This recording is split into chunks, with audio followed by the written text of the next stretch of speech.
Михаела, не знам дали си спомняш, миналата година на къщата на съдиите те оставих, защото ти казах, че още си мъничка и си твърде затворена в себе си. И знаеш ли кое ме прави ужасно щастлив? Ужасно щастлив ме прави това, че ти си пораснала и за тази една година... ти не само си се научила да контактуваш с журито.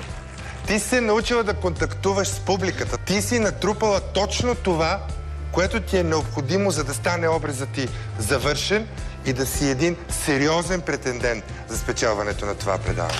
Благодаря.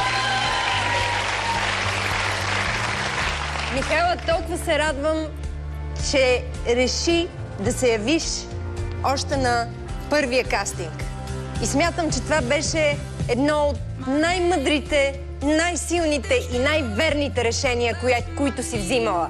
И се изстрелваш директно напред. Браво! Благодаря ви. Добре дошла, имаш да. Благодаря ви. Мерси. Мария? От мен имаш такова голямо да.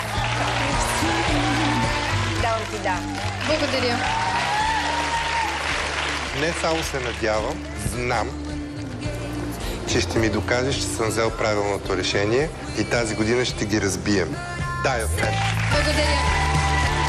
Мерси много.